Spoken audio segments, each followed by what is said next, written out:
half of India had FOMO of missing out on Coldplay, the other half had on the Kumbh Mela.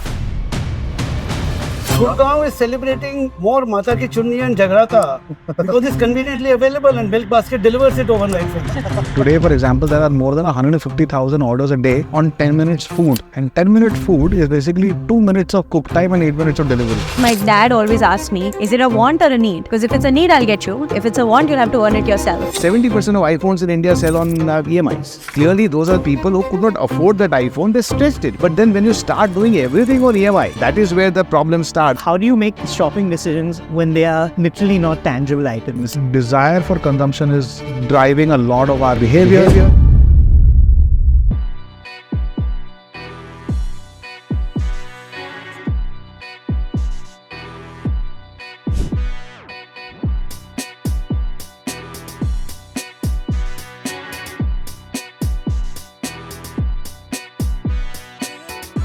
Damodar sir, Aseem sir, Gauri and Avi, I think one of the things that we have debated when we did our BarberShop episode, we actually did it in a Smart Bazaar, the one in Matunga. We did it in Matunga, and that entire episode was about the theater of retail, right? Like all the choice and all the chaos that comes in a retail store because of consumption. And Aseem sir, when we did not only our BarberShop episode but also the asymmetric episode, we spoke about how desire for consumption is driving a lot of our behavior. 56 to 60% of our GDP is about consumption. We are now, because fueled by the phone, there is now, I think, a big beneficiary of the ability of companies like ours to kind of promote advertisements and create desire. In our company, we still call it, how do we make our viewer horny for us? It's crass language, but that's exactly what we try to do. And we find consumers who will like a particular ad, like a particular messaging, and kind of buy. And we're seeing that whether it's buying stuff, whether it's taking loans, whether it's coming to a store, across the board, we're seeing people buying more and more. 70%, but if you take a step back, almost 70% of our discretionary spending is coming from top 10% of income households. A lot of it is on things that do not add much knowledge-based value to our life. And the question that I'm leaving on the table, and maybe you guys are more vulnerable to it given that you are now, kind of new in the job market and, kind of earning money for the first time and hence kind of be happy spending it. But you guys are in the lending and the retail business, promoting consumerism a lot. But do you think that the cons of a high consumerism-driven society, like we're seeing it with US and obesity, we're seeing it with China and kind of 2 parents, 4 grandparents, 1 child kind of a situation where there is just a lot of excess, will be long-term painful for society? Or do you think it's a great thing that we're getting access to great things like water, to phones, to, clothes to wear, to shoes, to cars, and everything in this amazing store that is going to make our lives better? So is consumerism something that is making our lives better in the short term, but harder in the long term? How do you guys think about it as Gen Z and new in the job market and new to productivity? And how do you guys see it as enablers, but now kind of obviously observers of business? That's a topic. I'm Exhibit A. I've, for a long time, like my family is a classic case of middle class moving into upper middle class through me growing up. And so ability to make those discretionary spends has grown. But the moment I had my first paycheck, as meager as it was, I suddenly felt like all of this money just for me and I can do anything that I want with it. And since then, the access to be able to put that money in different choices has gotten me an insane amount of agency, luxury to make my own choices. It's also taught me, obviously, where I need to scale back and stuff. But I think I've realized the balance between discretionary spending and things between, like my dad always asks me, since a childhood, it's still a question that goes on, is it a want or a need? Because if it's a need, I'll get you. If it's a want, you'll have to earn it yourself. Define discretionary is partly the... Yeah, and it's led to many debates. But the game has completely changed because I no longer need to wait to make that choice for myself. I am empowered enough, especially with quick commerce, to be able to get something that I dream of within seconds. And I think it's wonderful for us. But I think there's a growing consciousness of people around me about what it's doing to our environment and our climate and stuff like that. So it's also putting us in an interesting space. Do we value convenience as we grow as a society or as individuals economically? Or do we scale it back as conscious sort of citizens for the world around us? And it's a hard balance to crack. And do you see that affecting, before I move to you, do you see that affecting your buying thoughts? Like, are you more careful about things? I'm getting there. So I was a big consumer of fast fashion. So how old? I've just turned 27. Okay. Yeah, okay. I have always been a consumer of fast fashion, big time. And, all these documentaries around fast fashion being crass, etc. It doesn't necessarily stop you from the convenience of the value that it gets you in your life, especially for the price that it does. But now, increasingly, I've realized that people around me are gravitating a lot more to being a lot more purpose-driven in their choices. And we always, in terms of wanting to make a choice, want to associate ourselves with something larger, something meaningful. We no longer want to make mindless choices of just consuming something for the hell of it. So even if I'm buying a shower gel to a dress for a party, I want to make sure I'm making the best choice possible, and I have a story to tell. If someone were to point that out to me, so I am particularly gravitating towards those choices, even though they're more expensive. They're not as affordable for me as a Gen Z today right now. So unless they correct on pricing, for me, when it comes to convenience, I'll always refer back to these options. But if I have the choice to make a larger discretionary spend, then I want to take a little more sustainable choice if possible. Interesting. Did you watch the Buy Now documentary? No, not yet. Yeah, that's the right one. Sorry, Avi, go ahead. What do you think? Very interesting one. Yeah, I mean, I agree. I think I had the same kind of struggles with seeing where to spend my money. Like the quick commerce apps are... How old were you? I'm 25. You're 25, okay. The quick commerce apps are, vicious in that sense. And that was a big shift for me. I think, and in fact, it was a very specific thing for me because I was not in India during COVID. I was studying abroad. And so when I kind of came back to India, into a Bombay that was very, very vastly more convenient in these little ways. I think if I were to kind of characterize what makes this unique, well, what sets this apart for Gen Z versus, say, millennials, right? Because I think we're both deeply influenced by social media, deeply influenced by the internet in our purchasing decisions to some degree or the other. When, say, perhaps when you were growing up, your influence was maybe a movie or a TV show where you saw, and I'm saying specifically in terms of drawing a comparison between, say, like US consumerism and what we see in India. Maybe you would see a bunch of brands, you'd see cars, you'd see, you might see a bag that someone is carrying. That can certainly influence you to want to purchase these kinds of things. But if you compare to what we've seen, right, like when we scroll social media, when you watch a vlog, you see someone going to a spa, you see someone having like 250 different shades of like lipstick, right? I think there's like a shift a little bit away towards brands, away from brands towards more trends, and it could still be a brand that is trendy.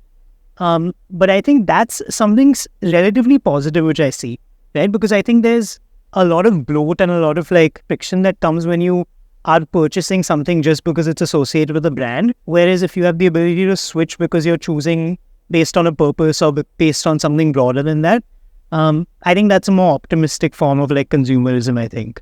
Interesting. Do you buy lesser than your sister, who's 5 years older? I mean, we spend on very different things.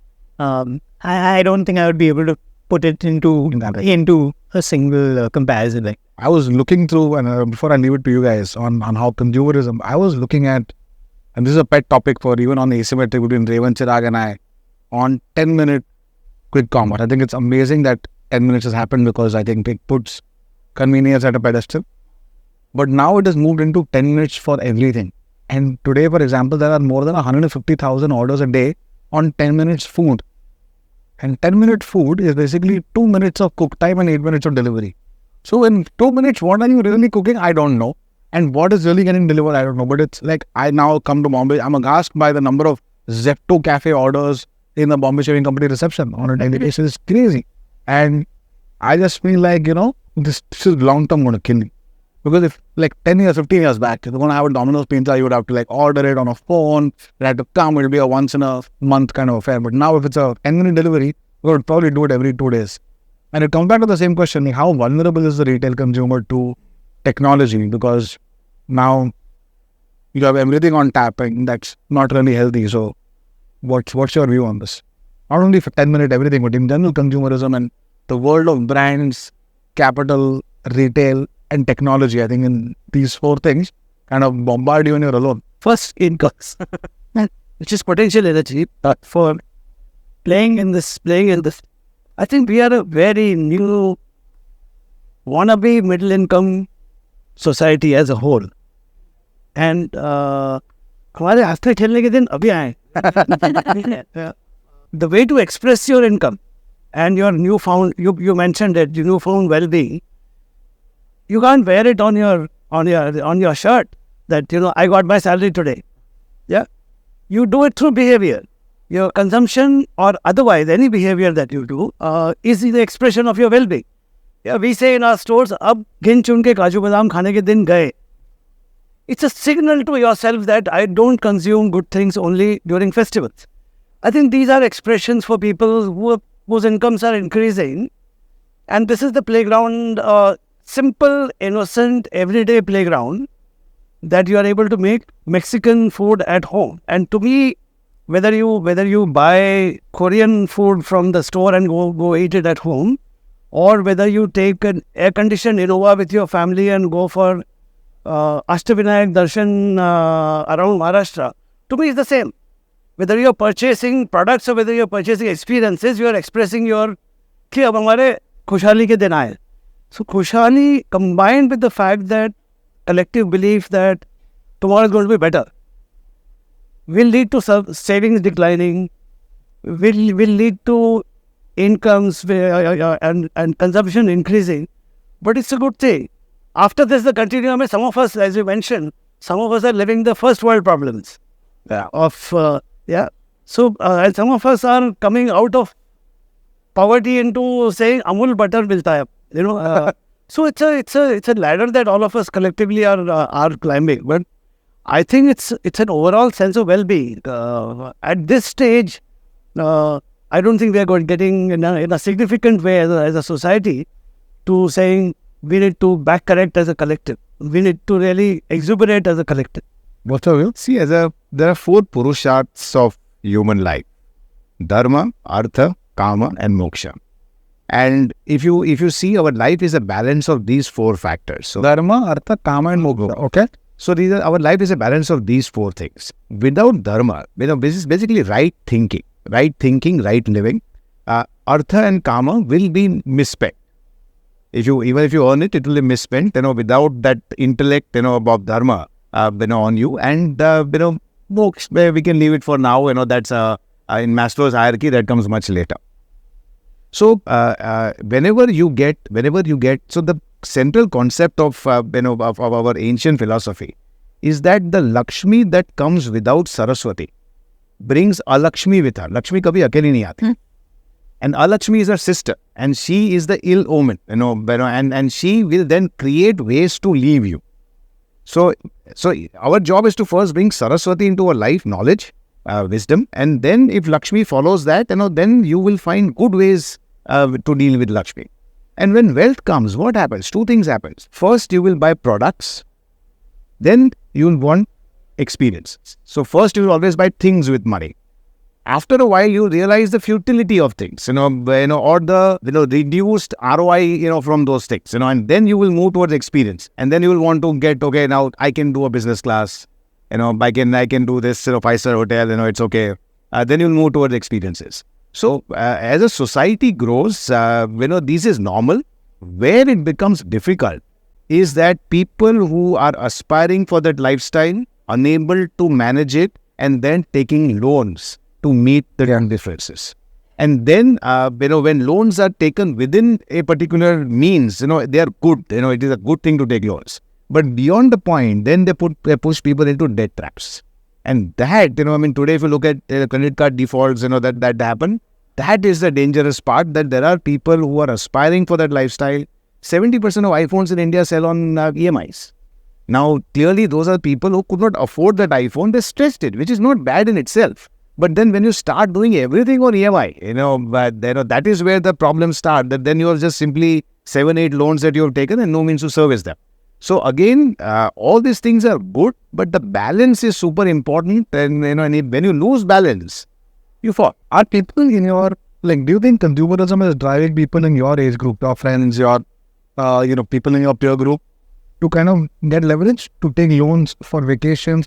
I keep hearing this, like you take loans for a vacation, you take loans for a bag or, some like, a luxury item that you might be craving and buy it earlier rather than later. You see that happening a lot? I mean, I would caveat it by saying that we're both in fairly privileged positions in terms of jobs, where in the, probably higher earning jobs after doing an undergraduate degree. Think about your college friends. Yeah, but I would definitely say that the numbers don't lie, right? Like I forget the exact statistic. That's one particular one that I remember.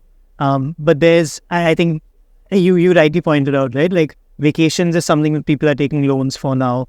There's entire categories that are coming up. I don't know. I think Aseem ji, I'd be interested in your perspective, right? Like I noticed, you worked across every single loan category except for personal loan, pretty much. And where is that point? Like, how would you determine, beyond the first principle of, is it something that you literally can afford? How do you determine whether something, specifically a personal purchase, is worthy of leverage or not? See, generally loans that create an asset or income are positive loans. Loans that create, that allow you to spend today, tomorrow's income, are non-positive loans. So if you are buying a home, that's an asset. You're buying a car, a two-wheeler, etc. Or you are doing something, or buying a commercial vehicle and using it to apply and earn out of it. Those are the positive loans. Or you take a small business takes a loan to expand itself, etc. Those are positive. So either it should be income accretive, or it should be asset creating. If it is just allowing you to spend, one odd loan you take, it's fine. It's not by itself a problem. But then that becomes a pattern, and now again, the phones make it so easy. You go online, anything you want to buy, immediately it'll ask you, do you want it in EMIs? And the loan is instantly given to you. So it becomes so easy, you sometimes forget that loan has to be paid back. Can I differ? Sure, please. I think inherently leverage or taking loan is saying to yourself, my tomorrow is going to be better than today. You take leverage only when you believe that kal aur behtar ho. So this whole thing of saying, buy a pressure cooker on EMI, but don't buy a refrigerator on EMI, because pressure cooker saves you fuel and refrigerator is only luxury, is what my parents did when there was a rainy day every third year. What I would say is, if the high probability championship match is happening in Ahmedabad and will not happen in 12 years' time, leverage to go and buy that experience. And for your continuum, as you mentioned, there is product, there is experience, and there is philanthropy. To me, this is a continuum of hedonism. After a point, the experiences don't get you fame, don't get you joy. Then you move to philanthropy, because that gets you reputation. So to me, these are all expressions of the income. And if your tomorrow is going to be better, truly, the way you believe, then you will not postpone experiences. You will say it's fine. Those who are not on this table are 85 crore Indians who are on food stamps. Correct? Yeah. They are not on this table. So when we are talking about a subject, it depends on who you are talking and under what circumstances you are talking. The problem is not one of us on this table taking a loan for whatever you want to take. The problem is when the 85 crore people, who are, dependent on the government for food grains, when they extend themselves, that is when they put themselves and their family to harm. I don't know, a lot of these conversations, however, around lending or borrowing for personal gains is not happening around me, at least. It's not started yet. I think when there are sort of larger spends coming in, that it may become a lot more. I would see this in my older millennial colleagues for sure. But a lot of people my age are not thinking about this. Also because the channel to spend, I would probably, and it's a rough statistic, but I would say 6 out of 10 friends around me may have a credit card. A lot of them are sort of going for more quicker transactions, UPI, pay as we go kind of an environment. But something interestingly that's happening is, I think we're not budgeting at all. Like, I don't remember the last time I looked at my credit card statement and I budgeted. Where am I spending? How am I spending it? Where this may go? And you also mentioned, there's this, you go to goods, and once you saturate the goods, you go to experiential stuff. Everyone around me, including myself, I think they're circumventing that entire thing. We're going to experiences. Yeah. I would much rather, I spent a bomb on Coldplay tickets in Ahmedabad, but I would much rather do that than buy a new iPhone at this point, rather, because I think I can make this work for now. But the number of people who did not get tickets, but driven by this consumeristic economy, went to Abu Dhabi to get to the concert, who were at the India-Pakistan match in Abu Dhabi for Champions Trophy, it's insane. There's a larger sense of not owning stuff, but if I have a certain corpus in my account, I want to spend it on a flight ticket or an experience or something that may add value. It may give me social validation or flex in some other way. But it may not be something that I necessarily hold for posterity because that charm is going away. And is this driven again by phone? To a great degree. Yeah. To a great degree, it's driven by communism, and hence communism that's demonstrated on the phone. By wanting to be on social media, trying to posture yourself in a certain way and get that validation. But honestly, it's being sold as, one life, this is where you should spend it versus getting more goods. Interesting. That is very, very interesting. I mean, can I put a bucket of pen on the table that kind of scares me even, right? Like, I have a niece who is constantly asking her parents to spend money on Roblox money, right? Now that's something which I think is worth discussing, because that is it's kind of a merge of the phone discussion and the shopping discussion. We can all have debates about whether experiences are worth it, and in some sense you could maybe call it an experience. But that's something that really scares me. I don't know what about the rest of you, that when we are eventually moving to a space, I don't know how optimistic everyone is on the metaverse, but there's a previous guest on your podcast has the view that eventually the society will kind of split, and there will be a huge chunk of people who are at home on the metaverse because that's all that society can give to them, and they're out there purchasing clothes, purchasing things everywhere. I don't know, how do you make the shopping decisions when they are literally not tangible items? We are in a matrix. The other day, I know that's a very good question. I think with younger people, it's also very hard to figure out because vulnerability is so high. Yeah. On whether it's dark web challenges to this kind of stuff. The other day, a friend of mine, in fact, he's going to come. I'll introduce him to you. Revan is coming in the evening for another couple of episodes. Revan's son and I and Revan and his wife went on a trip from Mumbai to Pune the other day, and he was telling us, Dad, I want Feastables, and I was like, what is that? And he said it's the new chocolate by Mr. Beast, sold exclusively by I saw huge pride. Yeah. I said, why not Cadbury? खुद 10 साल के बच्चे हो तुमको तो Cadbury भी चाहिए, Dairy Milk या fruit and no, Mr. Beast वाला चाहिए. And the rap that product has on his mind because of the content that Mr. Beast is able to put out is very powerful. No, so chocolate is chocolate, but Feastables is Insta-worthy. But is that good consumerism now, sir? No, it is as good a consumerism as Salman Khan and fountain Coke. So I'm saying these are new expressions that are coming around. There is content and there is a product. Yeah, I'll give you. May not sound right, but I spend a hell of a lot of money to go to a temple on top of a hill after taking a flight to some place. All I get with me is a laddu. Which also has been separately paid for. That laddu has cost me 5,000 rupees. But we don't call it, the Feastable chocolate is the laddu. I buy into the world. I am a devotee of the world that Mr. Beast creates. It's my devotion. And this is the prasad that I'm getting. It's just the context has changed. We don't mind it when we get a box of peda, which is just nothing. It costs 10 rupees. The laddu on down temple is only a 65, 70-year-old person who's kind of become spiritual and philanthropic in life at some point. No. 10-year-old child. No. That's not true. Gurgaon is celebrating more Mata Ki Chunni and Jagrata because it's conveniently available and Milk Basket delivers it overnight for you. The amount of puja needs we are selling, it's not nothing philosophical. All pujas are parties. All festivals are what do you do in festivals? You wear good clothes, you get good food, you invite people, you visit people. What do you do for party? Same thing. And mother-in-law doesn't even object when you're doing it for a Karma Chauth. So half of India had FOMO of missing out on Coldplay. the other half had on the Kumbh Mela. Absolutely. I was just going to say that It's just 100 times more. Yeah. So you mentioned Roblox. I saw this tweet from this person who said, who was congratulating Sri Mandir on letting them visit Kumbh Mela virtually.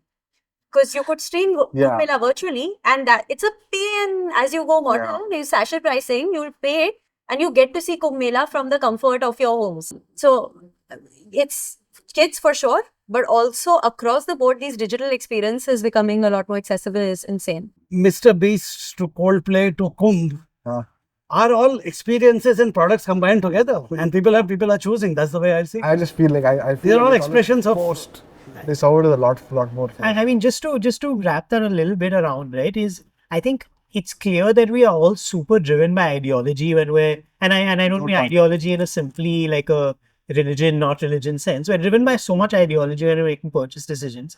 I guess I think maybe the question that when it comes to like shopping addiction, which is the real fear, and maybe that's a fear which is many decades down the line for India, because we're just learning to spend and starting to spend as a country, is like, when that, do we want that ideology to itself be about shopping and spending and consumerism, which we can say in some ways might be true in some parts of the world, right? Like, do we, like, it's fair to say that we all have individual expressions of, whatever we are fond of, but what if what we are fond of is itself just shopping? That's also like, that might be something that happens. democratize happiness. When I'm upset in my room, sometimes I will order myself something because 100%. Retail therapy. it's instant gratification. The central law of economics is that economies move when people buy things they don't want with the money they don't have. That's very right. But on that note, Damodar sir, Aseem sir, Gauri, Avi, thank you so much for this discussion. These are topics that I feel very personally about, both the phone and the consumer. And it's ironic given that my business kind of stands on these two foundations. But this has been fascinating. And thank you so much for your time. I really, really appreciate it. Thank you. Thank you.